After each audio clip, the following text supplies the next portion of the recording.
हाय चैम्स, कैसे हैं आप सब लोग। आई होप आप सब लोग बढ़िया हो।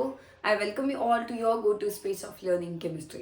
सो हम जो हमारा topic alcohols, phenols and ethers पढ़ रहे हैं, उसमें अल्कोहल्स के केमिकल रिएक्शंस जो थे OH बॉन्ड ब्रेकिंग वाले थे कुछ, और कुछ आपके RO बॉन्ड ब्रेकिंग वाले थे।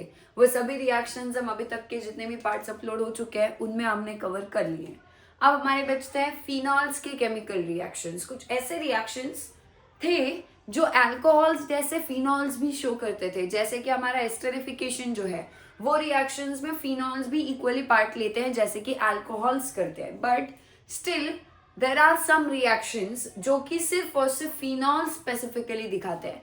अब फिनॉल्स का वो रिएक्शंस दिखाने के पीछे का रीजन क्या है, या जो अल्कोहल नहीं दिखा सकते, सो वो रीजन क्या है। फिनॉल के स्ट्रक्चर में ये जो बेंजीन रिंग होती है, ये बेंजीन रिंग फिनॉल को उन रिएक्शंस में एक्टिवली पार्टिसिपेट करने के लिए मोटिवेट करेगी। बट ये जो बेंजीन रिंग है ये अल्कोहल में तो प्रेजेंट नहीं होती है। अल्कोहल्स में क्या है, आपकी कोई भी एलिफैटिक ओपन चेन या फिर नॉन एरोमेटिक कोई कार्बन की चेन होनी चाहिए जिसपे OH ग्रुप होना चाहिए। ऐसी कोई बेंजीन रिंग या ऐसी कोई एरोमेटिक चेन, एरोमेटिक रिंग वहां पर नहीं है अल्कोहल्स में, बट वो रिंग हम फिनॉल्स में देखते हैं। और उसी बेंजीन रिंग के वजह से, जो कि एरोमेटिक और हाईली स्टेबल स्ट्रक्चर है, उसी के वजह से इनकी रिएक्टिविटी फिनॉल्स की अल्कोहल से थोड़ी सी स्लाइटली डिफरेंट होगी। कुछ रिएक्शंस कॉमन होंगे जो दोनों भी मिलकर दिखाते हैं, बट सर्टेन रिएक्शंस ऐसे हैं जो सिर्फ और सिर्फ स्पेसिफिकली फिनॉल दे सकता है, और उन्हीं रिएक्शंस को आज के इस लेक्चर में हमको कवर करना है। वो सारे रिएक्शंस कवर करेंगे जो सिर्फ और सिर्फ स्पेसिफिकली फिनॉल्स दिखाएंगे। अब फिनॉल्स का स्ट्रक्चर क्या है, या फिनॉल का स्ट्रक्चर क्या है, एक चीज याद रखना, फिनॉल को हम और क्या बोलते हैं, फिनॉल को हम लोग कार्बोलिक एसिड, ऐसा भी हमने डिक्लेयर किया है उसका नाम, ठीक है। फिनॉल को कार्बोलिक एसिड बुलाने का रीजन क्या है, क्योंकि फिनॉल्स ये एसिडिक कैरेक्टर अल्कोहल से कंपैरेटिवली ज्यादा दिखाते हैं, OH बॉन्ड टूटने का चांस ज्यादा होता है। फिनॉल में से ये H+ जो है वो निकल जाता है आसानी से एज कम्पेयर टू अल्कोहल, और इसीलिए फिनॉल को हम लगभग एक एसिड की तरह ही ट्रीट करते हैं, और जिस एसिड की तरह उसको ट्रीट किया जाता है उसका नाम है कार्बोलिक एसिड। यानी फिनॉल का ही नाम क्या है आपका, कार्बोलिक एसिड भी है। यूजुअली कार्बोलिक एसिड नाम सुन के क्या लगता है हमें कि कोई तो कार्बोक्सिलिक एसिड होना चाहिए, नहीं। कार्बोलिक एसिड ये एक एसिड तो है, यानी एसिड है, बट कार्बोक्सिलिक एसिड नहीं है, वो फिनॉल है, ठीक है, याद रखना है। अब फिनॉल की रिएक्शंस देखो दोनों कौन से है। पहली रिएक्शन है फिनॉल की ब्रोमीन के साथ। ब्रोमीन के साथ कहां करवानी है रिएक्शन हमको, क्लोरीन और ब्रोमीन दोनों की रिएक्शन करवा सकते हैं। प्रोडक्ट में सिर्फ ब्रोमीन के केस में लिख के बताऊंगी कैसे बनने वाला है। आप सिमिलर प्रोडक्ट क्लोरीन के लिए भी कर सकते हो, अलग से दो रिएक्शंस भी दिखा सकते हो। यहाँ पे सिर्फ ब्रोमीन वाली लिखो, और नेक्स्ट इसमें इसी के नीचे आप लोग क्लोरीन वाली रिएक्शन भी नोट कर लेना, खुद बना लेना प्रोडक्ट। पहले मैं ब्रोमीन का बता रही हूँ कैसे। क्या डिफरेंस है बेटा, मैंने देखो फिनॉल के साथ यहाँ भी ब्रोमीन क्लोरीन लिया है, बट साथ में डिफरेंस किसका है, क्या यहाँ पे हमने हाईली पोलर सॉल्वेंट में रिएक्शन करवाने की कोशिश की है, और यहाँ पे हम जो सॉल्वेंट ले रहे हैं उसकी पोलैरिटी हम कम करने की कोशिश कर रहे हैं। अब क्या वाकई में इन रिएक्शंस में प्रोडक्ट पे फर्क पड़ेगा, क्योंकि लिया तो ब्रोमीन या क्लोरीन ही है, बट क्या जिस सॉल्वेंट में रिएक्शन की जाएगी उसका सच में असर पड़ने वाला है, बिल्कुल पड़ेगा। सो रिएक्शन पे हमें फर्क पड़ता हुआ दिखने वाला है due to polarity of solvent. कैसे वो समझो। जब आपका ब्रोमीन या क्लोरीन हाईली पोलर सॉल्वेंट में रिएक्ट किया जाएगा फिनॉल के साथ, तो उसकी रिएक्टिविटी बहुत ज्यादा होगी। किसकी, ब्रोमीन और आपके क्लोरीन की फिनॉल के साथ में रिएक्शन बहुत ज्यादा विगरस होगी, फास्ट होगी, रिएक्टिविटी ज्यादा होगी।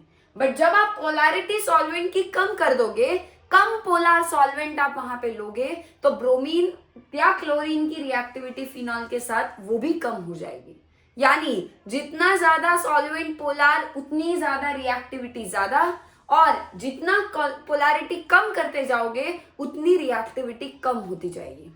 बट इससे प्रोडक्ट का स्ट्रक्चर कैसे डिसाइड करेंगे, तो एक चीज याद रखना, यहाँ पे प्रोडक्ट मैं बना रही हूँ, दोनों के कंपेयर कर लेंगे। इस केस में जो प्रोडक्ट बनता है वो होता है 2,4,6 ट्राई ब्रोमोफिनॉल।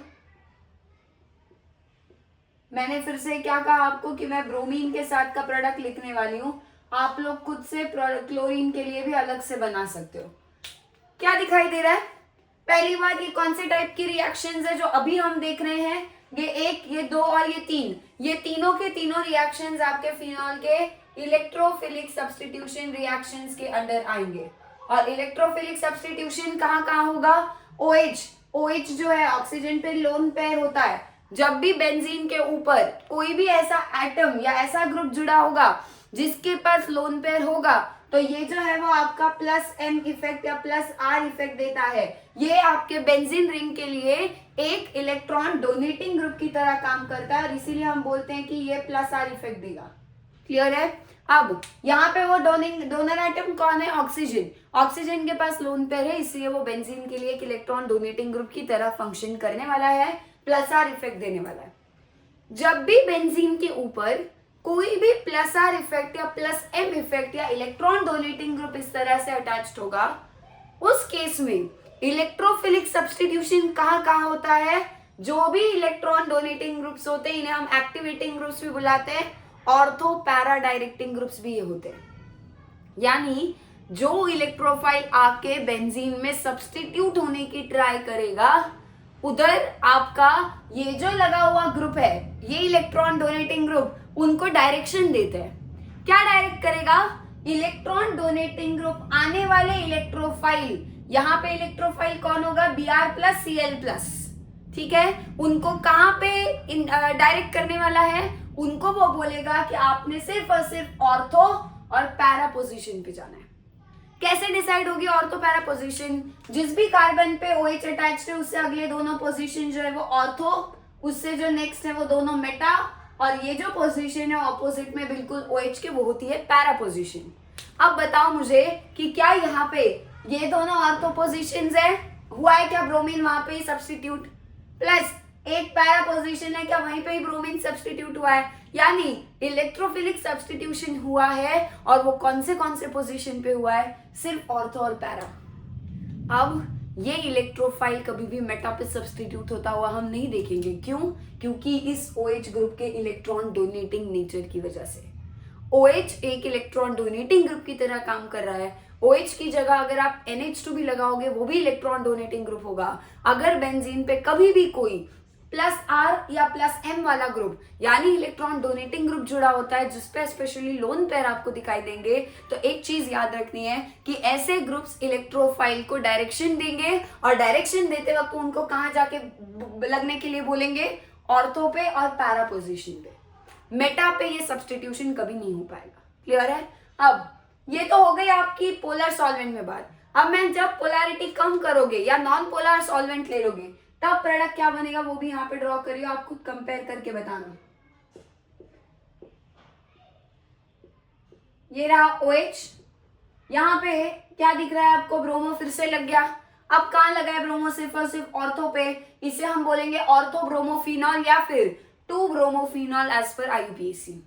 प्लस और एक प्रोडक्ट बनता है बेटा यहाँ पे, और वो जो प्रोडक्ट है वो क्या होगा आपका? देखो यहाँ पे ध्यान से, ये रहा आपका बेंजीन रिंग।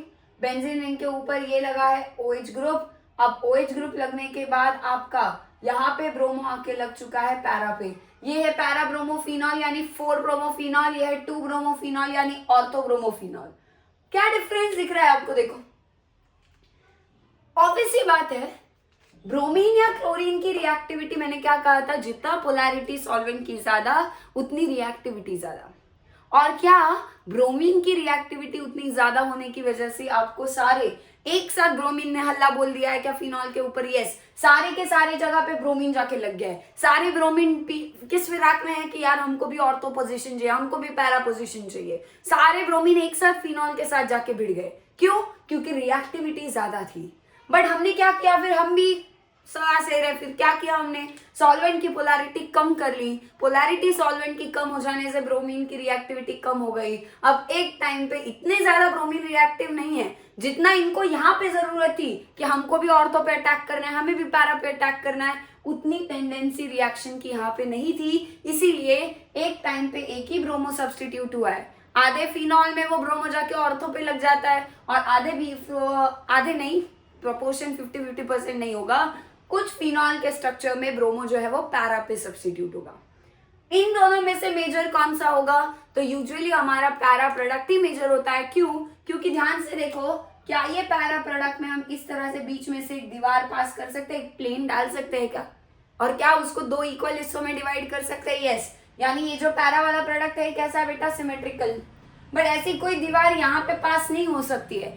ऐसी कोई दीवार डाल सकते हो क्या आप ऑर्थो वाले प्रोडक्ट में जहां पे दो इक्वल हिस्से मिल जाए? नहीं। सो इसीलिए यहाँ पे ये सिमेट्रिकल नहीं है, ये अनसिमेट्रिकल है। और जितनी ज्यादा नेचर को सिमेट्री पसंद है उसके अकॉर्डिंग क्या आपका यही पैरा वाला प्रोडक्ट मेजर बन जाएगा। और नेचर को अनसिमेट्री पसंद नहीं है, सिमेट्रिकल जितना ज्यादा उतना उसका बनने का चांस आता। और इसी वजह से ये माइनर है, ये मेजर है। यहाँ पे एक ही है तो कोई माइनर मेजर का सवाल नहीं आएगा। सो इस तरीके से हमारा ब्रोमिनेशन होता है। यहाँ पे भी फिनॉल का ब्रोमिनेशन हुआ है बट एक्सेस हुआ है।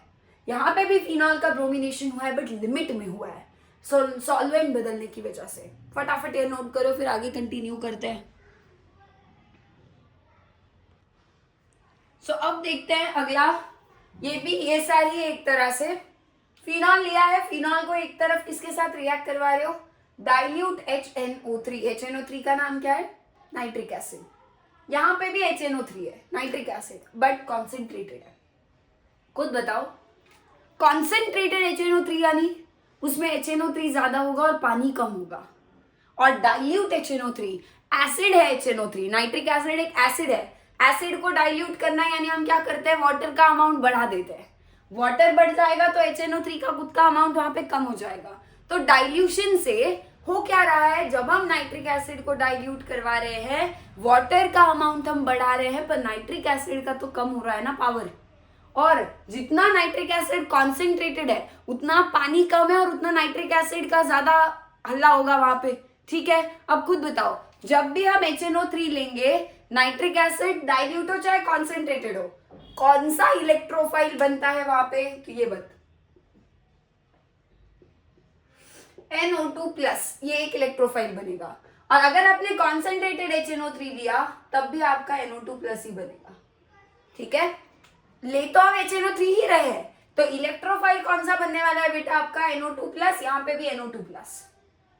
ठीक है, अब पॉजिटिव चार्ज किस पे है बेटा? नाइट्रोजन पे है ना, यहाँ भी। इलेक्ट्रोफिलिक सेंटर कौन है? नाइट्रोजन या ऑक्सीजन? जिसपे पॉजिटिव चार्ज वही इलेक्ट्रोफिलिक सेंटर है, नाइट्रोजन। ठीक है, अब क्या लगता है आपको कहां पे नाइट्रिक एसिड की रिएक्टिविटी ज्यादा होगी? ब्रोमीन के साथ पोलर सॉल्वेंट था, रिएक्टिविटी बहुत ज्यादा। अच्छा, हमने सॉल्वेंट के एग्जांपल नहीं लिखे। सबसे ज्यादा पोलर सॉल्वेंट आपको पता है, ये मजेदार सा कौन होता है? वाटर। तो अगर आप ब्रोमीन को वाटर के साथ ऐड करोगे, ब्रोमीन वाटर के साथ लिया जाएगा तो बहुत पोलर सॉल्वेंट है तो ये बनेगा। बट अगर आपने लेस पोलर सॉल्वेंट ले लिया जैसे कि CCl4 या फिर CS2, तब आपका जो रिएक्शन है वो इस तरीके से होगा। ये कम पोलैरिटी वाले सॉल्वेंट है, ये ज्यादा पोलैरिटी वाला सॉल्वेंट है। ठीक है, ये भी नोट कर लेना। अब आते हैं यहाँ पे वापस। सो नाइट्रिक एसिड कॉन्सेंट्रेटेड है, ज्यादा पावर होगी, NO2+ की भी पावर ज्यादा होगी, रिएक्शन करने की टेंडेंसी भी ज्यादा होगी। तो क्या ये NO2+ और फिनॉल की रिएक्शन इस तरफ, जब हम कॉन्सेंट्रेटेड नाइट्रिक एसिड लेंगे तो क्या ज्यादा रिएक्शन एक्सपेक्ट करोगे आप? यस। डाइल्यूट करोगे तो पावर घट गई HNO3 की, तो ये जो इलेक्ट्रोफाइल है उसकी भी पावर घट जाएगी, तो इतनी ज्यादा रिएक्टिविटी दे पाएगा क्या? वो नहीं। जैसे यहाँ था सेम यहाँ पे भी होगा बेटा। देखो ध्यान से, प्रोडक्ट ड्रॉ कर रही हूं। अब फिर से फिनॉल यानी क्या है? बेंजीन पे OH लगा है। क्या वो आपके आने वाले इलेक्ट्रोफाइल NO2 को गाइड करेगा कि ऑर्थो पे जा और पैरा पे जा? यस, बिल्कुल करेगा।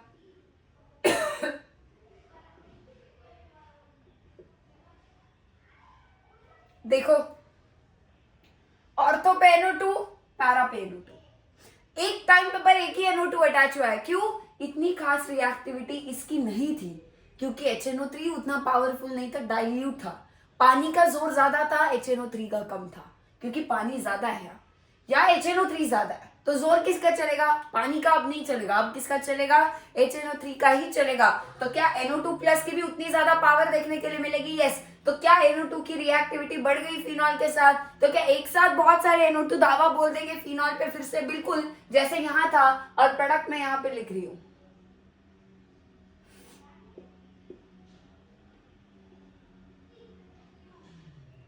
ये गया पहला NO2 ऑर्थो पे, ये गया दूसरा NO2 पैरा पे, और ये आ गया और एक NO2 दूसरी ऑर्थो पोजीशन पे।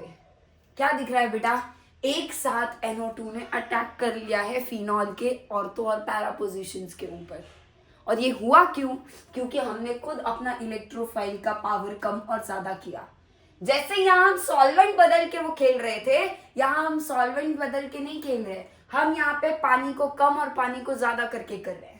एक तरफ डाइल्यूट ले रहे हैं एसिड, तो एक तरफ कॉन्सेंट्रेटेड।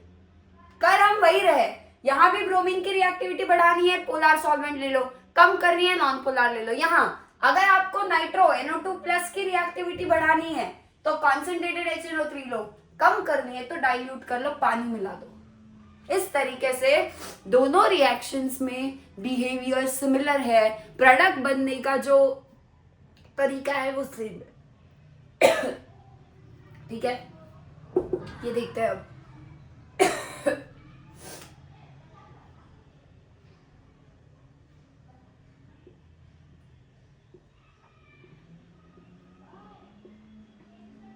अब एक चीज समझो, अब क्या लिया है बेटा? कॉन्सेंट्रेटेड H2SO4 यानी सल्फ्यूरिक एसिड। यहाँ पे भी क्या है? Concentrated sulphuric acid. अब आप बोलोगे मैम कॉन्सेंट्रेटेड था, रिएक्टिविटी ज्यादा, डाइल्यूट थी, रिएक्टिविटी कम, दोनों तरफ कॉन्सेंट्रेटेड है। अब क्या करें बेटा? टेम्परेचर देखो, यहाँ रूम टेम्परेचर है कितना? 298 केल्विन। यहाँ हाई टेम्परेचर है कितना? 373 केल्विन। यानी पहले सॉल्वेंट को बदला, रिएक्टिविटी बदली, फिर कॉन्सेंट्रेटेड डाइल्यूट किया, रिएक्टिविटी बदली। अब टेम्परेचर के साथ खेल रहे हैं हम, एक तरफ टेम्परेचर कम, एक तरफ टेम्परेचर ज्यादा। अब टेम्परेचर कम तो क्या, टेम्परेचर ज्यादा तो क्या? तो जब टेम्परेचर कम होगा, लो टेम्परेचर होगा, लो पे ऑर्थो बनेगा, लो पे लो ओ सेम लगता है ना, याद रखो। वैसे ही टेम्परेचर लो तो ऑर्थो बनता है, सिर्फ ऑर्थो बनता है, और अगर टेम्परेचर हाई तो पैरा बनता है। आप बोलोगे ठीक है मैम, मान लिया कम टेम्परेचर है, लो टेम्परेचर है तो ऑर्थो जो कि इधर होगा, और हाई टेम्परेचर है तो सिर्फ पैरा बनाना है। ठीक है, बट ऑर्थो और पैरा पे लगने क्या वाला है? तो जब भी हम कॉन्सेंट्रेटेड सल्फ्यूरिक एसिड H2SO4 लेते हैं तो वहां से जो इलेक्ट्रोफाइल बनता है वो होता है SO3H, और यहाँ पे प्लस आता है, ये इलेक्ट्रोफाइल बनेगा। कौन सा? SO3H, और पॉजिटिव किसके ऊपर है? सल्फर के ऊपर। तो इलेक्ट्रोफाइल की तरह कौन काम करेगा? ऑब्वियसली ये सल्फर करेगा। तो यहाँ पे क्या करेंगे? एक बार ऑर्थो पे SO3H को भेज देंगे, और इस तरफ क्या करेंगे बेटा? प्रोडक्ट फिर से वैसा ही होगा, बस SO3H अब की बार ऑर्थो पे ना लगते हुए आपके पैरा पे लगेगा। ये लग गया SO3H। अब क्या यहाँ पे ऐसा कुछ होगा कि एक साथ SO3H सारे ऑर्थो और पैरा पोजीशन पे जाके लग गए? नहीं, यहाँ ऐसा नहीं होगा। यहाँ पे सिर्फ फर्क क्या आता है? एक बार SO3H अगर लो टेम्परेचर होगा तो SO3H ऑर्थो पे लगता है, सिर्फ ऑर्थो, पैरा बनेगा ही नहीं, बिल्कुल नहीं बनेगा। अगर टेम्परेचर हाई तो SO3H पैरा पे लगता है। समझ गए? अब ये क्या है आपका? ऑर्थो फिनॉल सल्फोनिक एसिड, और ये आपका पैरा। ठीक है, अब यहाँ पे एक बात समझनी है, ये आपका जो प्रोडक्ट है ये ऑर्थो वाला है, अब लो टेम्परेचर पे बन रहा है, और पैरा वाला हाई टेम्परेचर पे बन रहा है, करेक्ट? बट उस टेम्परेचर के एग्जैक्ट वैल्यूज तक याद रखने हैं। लो टेम्परेचर यानी कितना लो? नॉर्मल रूम टेम्परेचर, जो हमारे आसपास का नॉर्मल टेम्परेचर है वो अगर होगा तो ऑर्थो बनाओगे। 298 केल्विन, या डिग्री सेल्सियस में ये कितना होगा? वहां पे चाहे 25 डिग्री सेल्सियस भी लिख के दिया तो भी यही याद रखना है। ठीक है, और 373 केल्विन को हाई टेम्परेचर माना जाएगा, यानी कितना डिग्री सेल्सियस है? या 100 डिग्री सेल्सियस। तो आपको हो सकता है ऐसा ही दिया हो, फिनॉल देंगे, इस तरफ ये कंडीशन भी होगी, इतना टेम्परेचर दिया होगा, पूछा जाएगा ए क्या है वो बताओ, और इस तरफ ये कंडीशन दी होगी और पूछा जाएगा बी क्या बनेगा वो बताओ। तो आपको ए और बी के स्ट्रक्चर ऑप्शन में अलग अलग दिए होंगे। कभी लो पे वो पैरा बना रहे होंगे, हाई पे ऑर्थो नहीं, गलत है, याद रखना है लो ओ ऑर्थो, हाई पी पैरा, ठीक है। लो टेम्परेचर लो और ओ सेम लगते हैं इसलिए ऑर्थो, हाई पे पैरा बनाना है। और इस तरीके से हमारा ये रिएक्शन भी कंप्लीट हुआ। ये तीनों के तीनों रिएक्शंस किसके अंडर आते हैं बेटा? इलेक्ट्रोफिलिक सब्स्टिट्यूशन रिएक्शन के अंदर। इधर जो हमारा इलेक्ट्रोफाइल बन रहा था, ब्रोमीन लोगे तो Br प्लस बनेगा, क्लोरीन ले लोगे तो Cl प्लस बन जाएगा, बन गया इलेक्ट्रोफाइल, ठीक है। यहाँ इलेक्ट्रोफाइल कौन था? ये NO2 प्लस था, N पे प्लस था। यहाँ इलेक्ट्रोफाइल SO3H था विद प्लस ऑन सल्फर, ठीक है। आपको ब्रोमीन लिया होगा तो ये सब्स्टिट्यूट करना, Br सब्स्टिट्यूट करना। अगर सिर्फ कॉन्सेंट्रेटेड नाइट्रिक एसिड लिया होगा तो, या डाइल्यूट भी लिया होगा, नाइट्रिक एसिड है तो उससे ये इलेक्ट्रोफाइल बनता है और इसी का सब्स्टिट्यूशन होता है। अगर सल्फ्यूरिक एसिड लिया होगा और टेम्परेचर अलग अलग दिए होंगे तो आपको ये प्रोडक्ट्स को याद रखना है। इस तरीके से फिनॉल के ये तीनों इलेक्ट्रोफिलिक सब्स्टिट्यूशन रिएक्शंस है। जब फिनॉल पे हैलोजन सब्स्टिट्यूट होता है तो हम इसे हैलोजनेशन बोलेंगे। ब्रोमीन सब्स्टिट्यूट हुआ, ब्रोमिनेशन।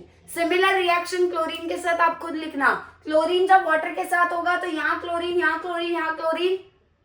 जब इनके साथ होगा तो सिर्फ ऑर्थो पे क्लोरीन या पैरा पे, मेजर फिर से कौन? हमेशा पैरा। डन। यहाँ पे कौन सा ग्रुप सब्स्टिट्यूट हुआ है? ऑर्थो पे हो चाहे पैरा पे हो, नाइट्रो हुआ है। तो जब हम इस रिएक्शन को नाम देते हैं तो इसे हम नाइट्रेशन बुलाते हैं, क्योंकि नाइट्रो ग्रुप जाके सब्स्टिट्यूट हुआ है। और यहाँ SO3H plus sulphonyl, sulphonic acid वाला ग्रुप जाके सब्स्टिट्यूट हुआ है, इसीलिए इस रिएक्शन को हम बोलेंगे सल्फोनेशन ऑफ फिनॉल।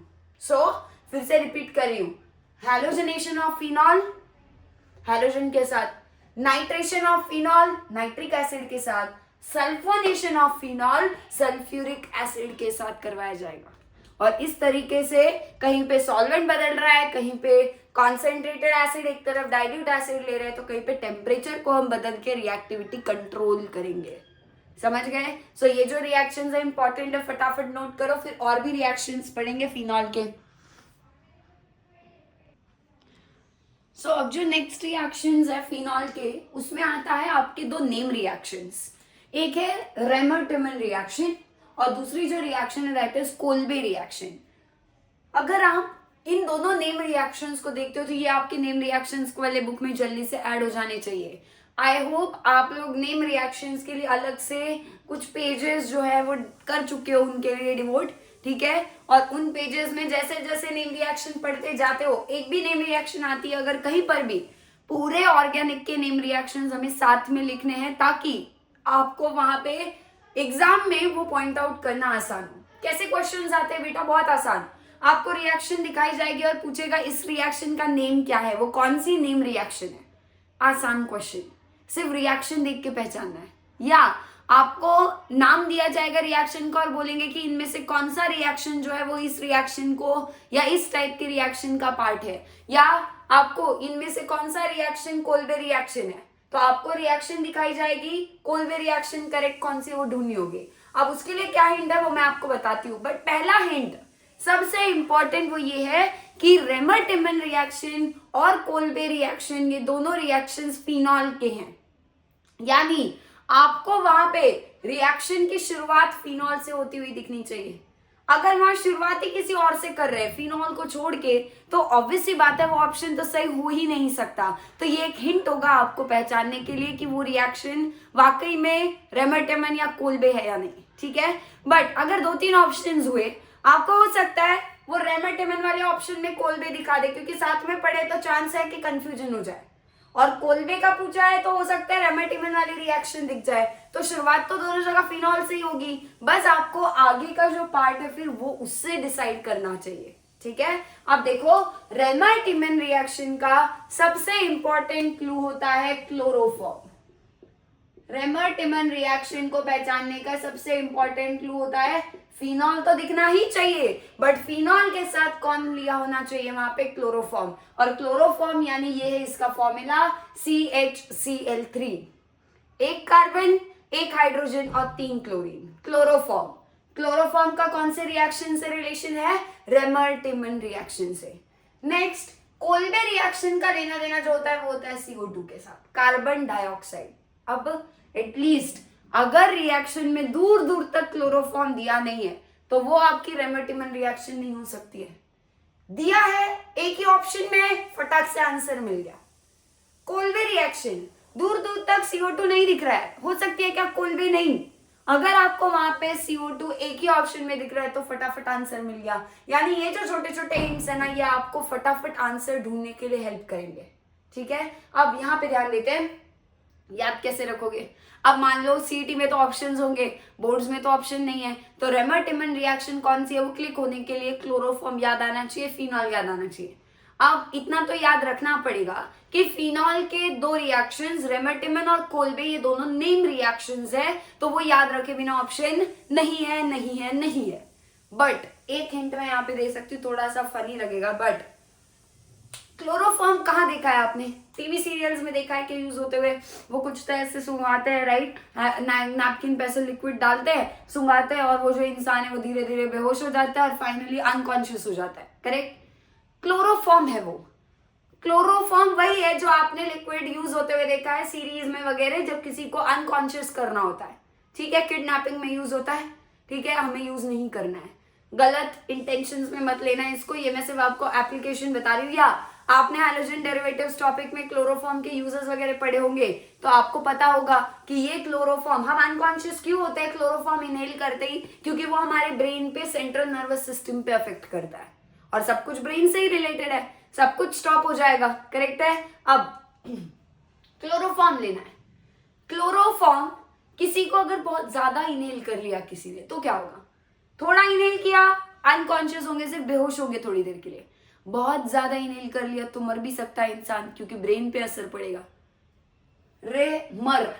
मर वर्ड आ रहा है, तो कोई मरेगा, कब मरेगा बेटा, अगर क्लोरोफॉर्म ज्यादा सूंघ लिया, ज्यादा स्मेल कर लिया, तो चढ़ जाएगा क्लोरोफॉर्म दिमाग में।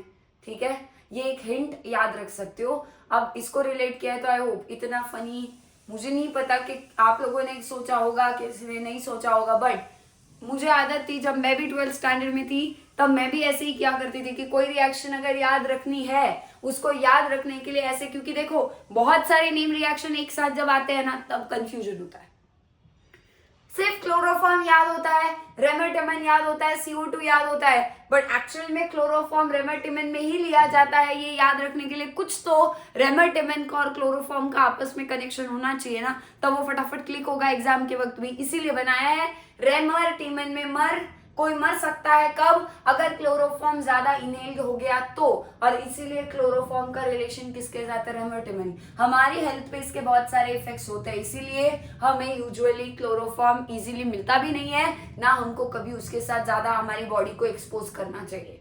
वो वेपर्स हमारे लिए सेफ नहीं है, डायरेक्टली ब्रेन पे असर होगा। ठीक है, अब देखते हैं रिएक्शन क्या होगी। क्लोरोफॉर्म जब OH यानी ये फिनॉल के साथ रिएक्ट होता है, यहाँ पे भी एक तरह से आपकी इलेक्ट्रोफिलिक सब्स्टिट्यूशन होता है। मीडियम देखो कैसा है बेटा, NaOH लिया है, NaOH यानी बेस, ठीक है, और फिनॉल मजबूर है आदत से, क्या ये जो OH ग्रुप होता है ये एक एसिड की तरह काम करता है, एसिड का काम है H+ देना, जैसे ही आप उसको बेस में डालोगे क्या वो H+ दे देगा, OH में से H+ निकलने के बाद क्या बचेगा, OH में से जब H+ निकल के अलग हो जाएगा क्या बचेगा, क्या इसके ऊपर O पे नेगेटिव बचेगा पीछे, O नेगेटिव कहां से बच रहा है ये, OH में से। OH एसिड की तरह, फिनॉल वैसे भी अच्छा एसिड है, अल्कोहल्स के कंपैरिजन में तो अच्छा ही है, और यहाँ से H+ निकल सकता है कब, अच्छा बेस होना चाहिए सामने NaOH जैसा। तो जैसे ही आप फिनॉल को बेसिक मीडियम में डालोगे, आदत से मजबूर एसिड H+ यहाँ से देके O नेगेटिव आ जाएगा, और NaOH जो है वो मीडियम में घूम रहा होगा। NaOH कैसे टूटता है, क्या NaOH में Na+ और OH- अलग हो जाता है, क्या ये फिर Na+ जो है वो Na+ जाके ऑक्सीजन नेगेटिव के साथ में बॉन्ड बना सकता है, आयनिक इंटरेक्शन है, दो आयंस आपस में बस अट्रैक्ट हुए नेगेटिव पॉजिटिव के कारण। ठीक है, अब क्या यहाँ पे क्लोरोफॉर्म की रिएक्शन जैसे ही होगी, ये यहाँ पे CH जाके लग जाएगा। यहाँ पे क्या था फिनॉल में, क्या यहाँ पे बेंजीन के ऊपर एक H था, एक H और एक Cl को यहाँ से गायब कर दो, HCl निकल गया, CHCl2 बचा, वो CHCl2 जाके इस हाइड्रोजन की जगह लग गया, ये एक इंटरमीडिएट बना है। इंटरमीडिएट है बट ये उतना ज्यादा स्टेबल नहीं है। रिएक्शन के इंटरमीडिएट्स को हम स्क्वायर ब्रैकेट में दिखाते हैं, तो ये भी एक तरह से आपका क्या है, रेमर-टिमन रिएक्शन का इंटरमीडिएट। कभी कभी हो सकता है रेमर-टिमन रिएक्शन का फाइनल प्रोडक्ट अभी दूर है, फाइनल प्रोडक्ट से पहले ही वो आपको सिर्फ इंटरमीडिएट भी पूछ सकते हैं।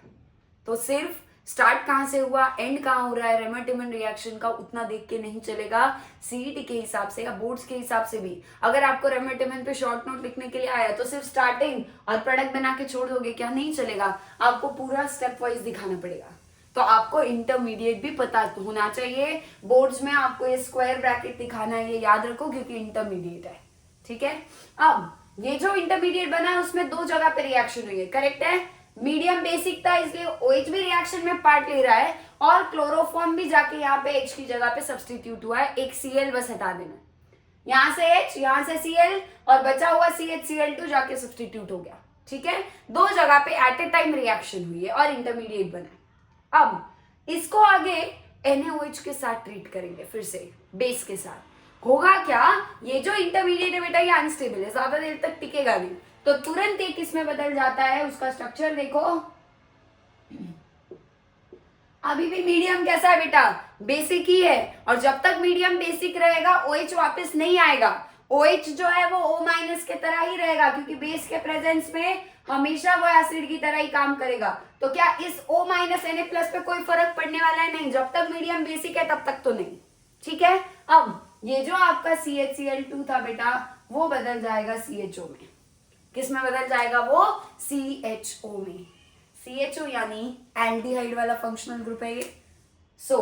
जो हमारी रेमर-टिमन रिएक्शन है उसमें आपका फिनॉल के ऊपर जो ग्रुप फिनॉल में हमने इंट्रोड्यूस करवाया है रेमर-टिमन के हेल्प से, वो कौन सा है, एल्डिहाइड का फंक्शनल ग्रुप है CHO। CHO में ये जो कार्बन है वो कहां से आया, वो कार्बन लाने के लिए हमने क्लोरोफॉर्म को यूज किया। समझ गए कैसे होता है, क्या होता है, वो अभी समझने की जरूरत आपको नहीं है, बस याद रखो कि यहाँ पे एल्डिहाइड आएगा। अब आगे क्या है बेटा, H3O+ यानी वाटर, और H+ साथ में, H+ साथ में यानी क्या, मीडियम बेसिक से एसिडिक बना दिया। और जब मीडियम एसिडिक होगा, फिनॉल खुद एसिड है, पर वो एसिड की तरह काम कब करता है, जब सामने कोई बेस हो। अगर आप फिनॉल खुद एसिड है उसके सामने एसिड ही रखोगे तो अपने एसिडिक प्रॉपर्टीज ये क्यों दिखाएगा, फिर तो इसको चुपचाप बैठना पड़ेगा। तो क्या होगा, जैसे ही हम यहाँ पे H3O+ लेके आएंगे, H3O+ में से बहुत सारे H+ भी आएंगे, ये H+ अब फिर से O- उठा देगा यहाँ से। तो ये जो एसिडिक मीडियम से H+ आ रहे हैं वो कहाँ जाके लग जाएंगे बेटा, O- के साथ लग जाएंगे। O- H+ को लेके क्या फिर से यहाँ OH वापिस आ जाएगा, Na+ हट जाएगा अपना, तो प्रोडक्ट क्या बनेगा देखो ध्यान से, O- Na+, जो आपका सोडियम फिनॉक्साइड वाला पार्ट था, क्या उस O- ने फिर से एसिड से H+ उठा के OH में बदल जाएगा, और यहाँ पे CHO एल्डिहाइड वाला फंक्शन ग्रुप आ जाएगा। इसको हम बोलते हैं सैलिसिल्डिहाइड।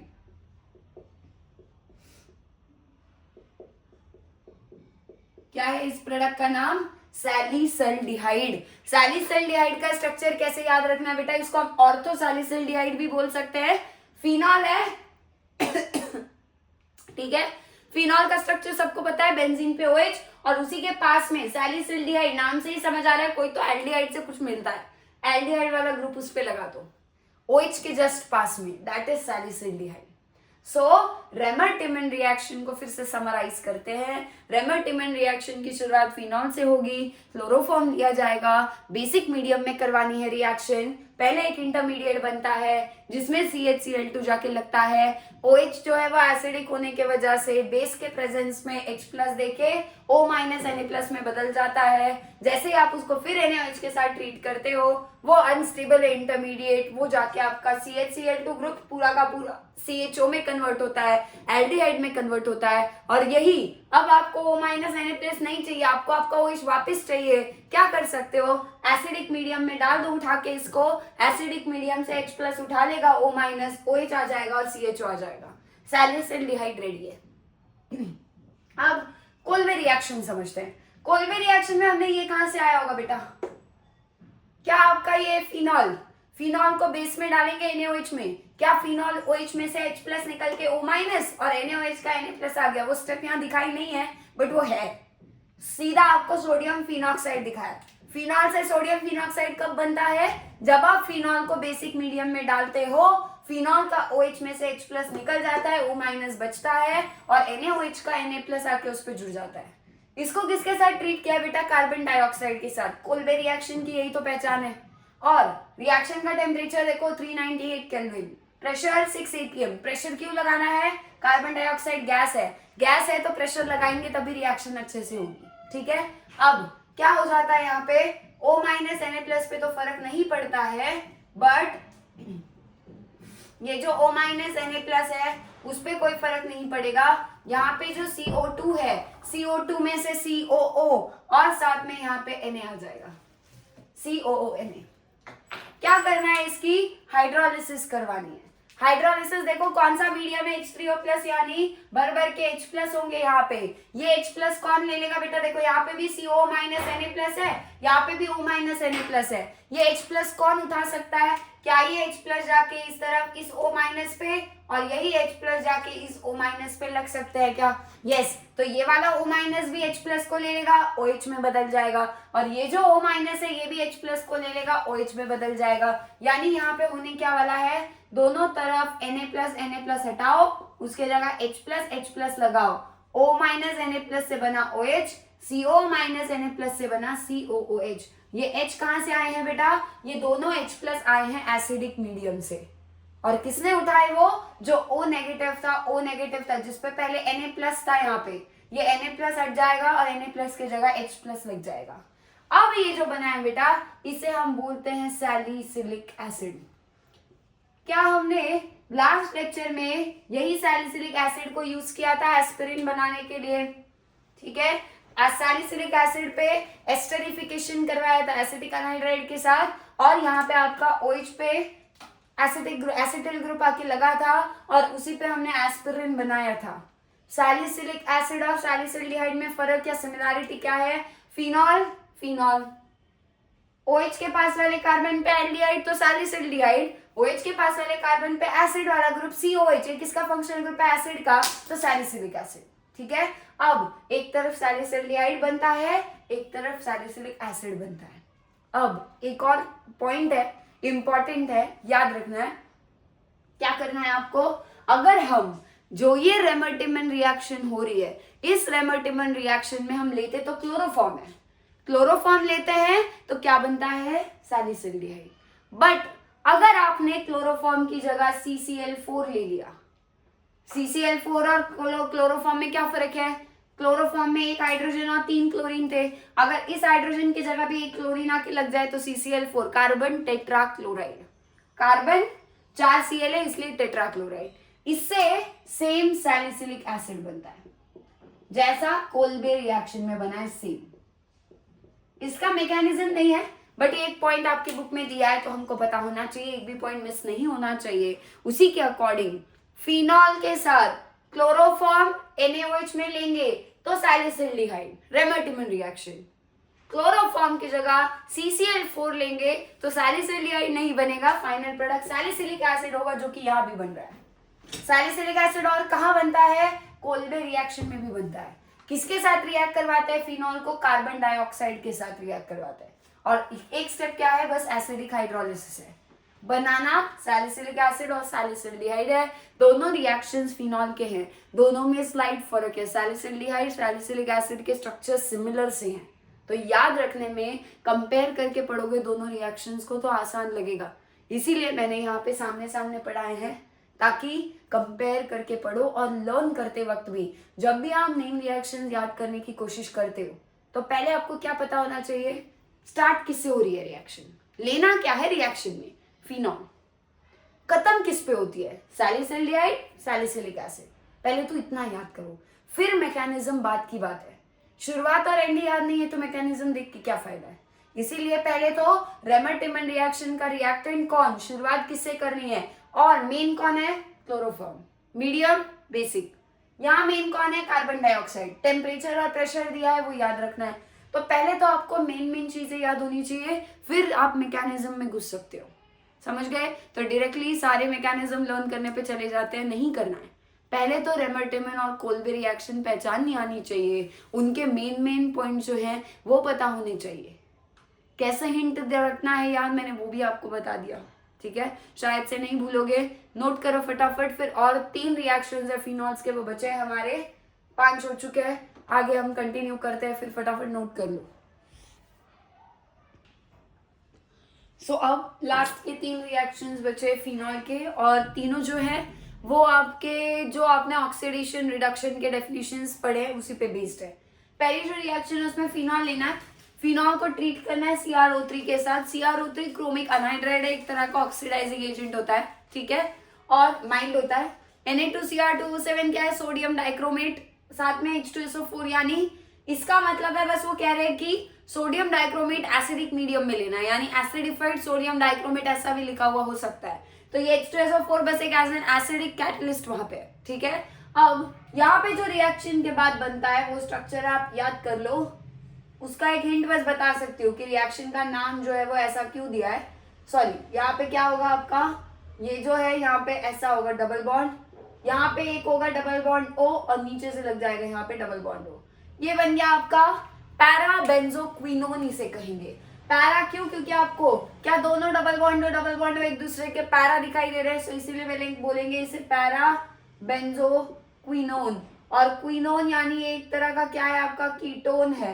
और कीटोन क्यों है? क्योंकि देखो C डबल बॉन्ड हो, इस तरफ carbon carbon, C double bond हो, कार्बन कार्बन। बेंजोक्विनोन क्यों? क्योंकि बेंजीन रिंग के ऊपर कीटोन है, ऐसा हम मान सकते हैं, सो इसीलिए बेंजोक्विनोन। ये मैं आपको हिंट दे रही हूँ स्ट्रक्चर याद करने के लिए। पैरा सामने सामने, ONE कीटोन के लिए लगता है नाम में, सो ये C डबल बॉन्डो कीटोन का ग्रुप है। और बेंजो क्यों? क्योंकि यहाँ पे आपका बेंजीन रिंग जैसे उधर से हमने इसको डिराइव किया है, तो बेंजीन रिंग के साथ सिमिलर स्ट्रक्चर है, ऐसा आप याद रख सकते हो एज अ हिंट। ये है आपका पैराबेंजोक्विनोन। अब इस रिएक्शन को नाम क्या देंगे? यूज क्या किया है हमने? Oxidising agent. तो ऑब्वियस सी बात है, ये जो रिएक्शन है ये क्या हुआ आपका, फिनॉल का एक तरह से ऑक्सीडेशन हुआ। और आपको क्या पहले फिनॉल में एक ऑक्सीजन और प्रोडक्ट जो बना है उसमें 2 ऑक्सीजन, क्या आपके रिएक्शन के बाद ऑक्सीजन एक्स्ट्रा ऐड हुआ है? वहां पे एडिशन ऑफ ऑक्सीजन को ऑक्सीडेशन ही बोलेंगे, सो ये ऑक्सीडेशन है। अब फिनॉल का जब ऑक्सीडेशन होता है तो ये पैराबेंजोक्विनोन बनता है, और इस पैराबेंजोक्विनोन की ये खासियत है कि इसका कलर जो है वो डार्क कलर होता है। सो अगर आपके फिनॉल का ऑक्सीडेशन हुआ, ये आप विजिबल चेंज क्या बता सकते हो? उसका कलर चेंज डार्क हो जाएगा, और उससे ही हमें क्लियरली ये प्रूव हो जाएगा कि फिनॉल का ऑक्सीडेशन हुआ और पैराबेंजोक्विनोन वहां पे बना। अगर ऐसा कोई डार्क कलर कंपाउंड आपको नहीं दिखा तो यानी अभी फिनॉल ऑक्सीडाइज नहीं हुआ है, तो ये विजिबल चेंज है, ठीक है। नेक्स्ट, अब फिनॉल को लेना है, किसके साथ ट्रीट कर रहे हैं? 3 मोल्स लिए हैं हाइड्रोजन के। होगा क्या बेटा? टेम्परेचर देखो बहुत ज्यादा है, बहुत हाई टेम्परेचर है, 433 केल्विन।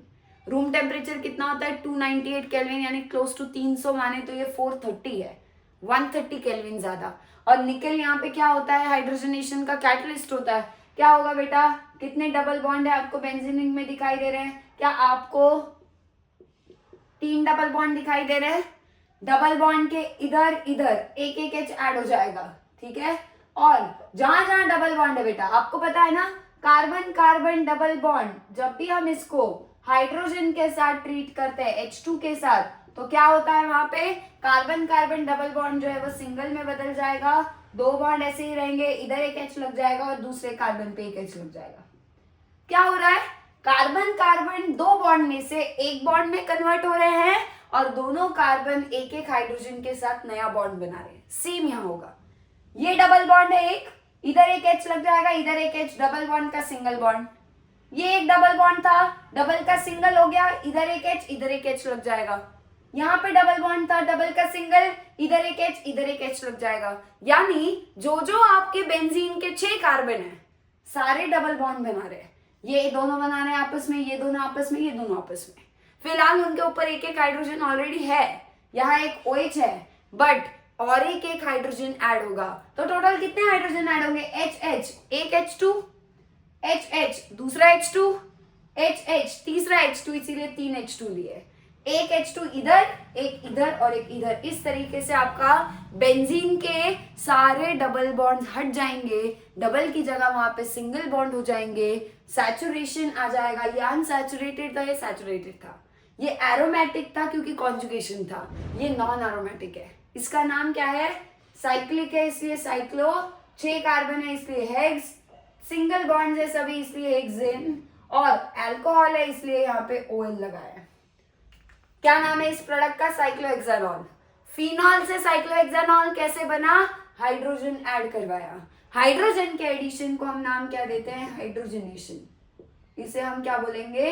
हाइड्रोजिनेशन। और कैटलिस्ट के प्रेजेंस में हो रहा है, निकेल के प्रेजेंस में हो रहा है, तो कभी कभी आप इसको कैटालिटिक हाइड्रोजनेशन ऐसा भी बोलता हुआ देखोगे। सो कैटालिटिक हाइड्रोजनेशन का मतलब क्या है? हाइड्रोजन ऐड होना चाहिए in presence of some catalyst, जो कि यहाँ निकेल है। फिनॉल से साइक्लोहेक्सानॉल बना। आखिरी रिएक्शन है, फिनॉल को जिंक के साथ ट्रीट करें। Zn यानी जिंक। क्या करता है ये Zn बेटा? ये Zn इस ऑक्सीजन को लेके गायब हो जाएगा, ऑक्सीजन हट जाएगा यहाँ से, और जो आपका H है ना बेटा, वो H आपका कार्बन पे, ऑक्सीजन बस बीच से गायब होगा। ये हाइड्रोजन ऑक्सीजन की जगह कार्बन के साथ में यहाँ पे लग जाएगा। ये H कौन सा है? ये H यही वाला है, फिनॉल वाला, OH वाला। ऑक्सीजन को कौन लेके चला गया बेटा? जिंक। तो जिंक और ऑक्सीजन मिलके क्या बना लेंगे? ZnO, जिंक ऑक्साइड बन जाएगा। जिंक ने बस क्या काम किया? यहाँ से O को हटाया, O को उठा लिया, और ये जो H था, जो पहले ऑक्सीजन पे था, वही H सिर्फ और सिर्फ बेंजीन के ऊपर डायरेक्टली अब अटैच हो गया।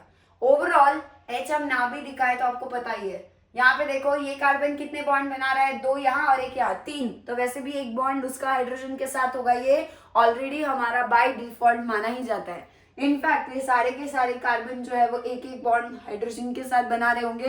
हाइड्रोजन हम हर बार नहीं दिखाते हैं, हम सिर्फ कार्बन कार्बन बॉन्ड दिखाते हैं। जितने भी बॉन्ड्स कम होंगे उतने हाइड्रोजन के साथ बाय डिफॉल्ट माने जाएंगे। हर एक कार्बन के आप बॉन्ड चेक कर लो, 3 बॉन्ड बना रहा है ना, तो बचा हुआ एक बॉन्ड सबका किसके साथ होगा? एक एक हाइड्रोजन। यहाँ भी एक H होगा, यहाँ भी, यहाँ भी, यहाँ भी, यहाँ भी, यहाँ भी, बट हमने वो दिखाया नहीं है। क्या बना है बेटा प्रोडक्ट? क्या हमने जब फिनॉल को जिंक के साथ ट्रीट किया तो जिंक बस ऑक्सीजन को निकाल के ले गया, और क्या बस बेंजीन बचा है पीछे, ठीक है? और इसे क्या बोलोगे? फिनॉल में से क्या हुआ है? क्या फिनॉल में से ऑक्सीजन रिमूव हो चुका है? और जिसमें से भी ऑक्सीजन का रिमूवल होता है, क्या ऑक्सीजन के रिमूवल को हम रिडक्शन बोलते हैं? सो यहाँ पे फिनॉल का क्या हुआ है? रिडक्शन हुआ है, बेंजीन और ZnO बना है।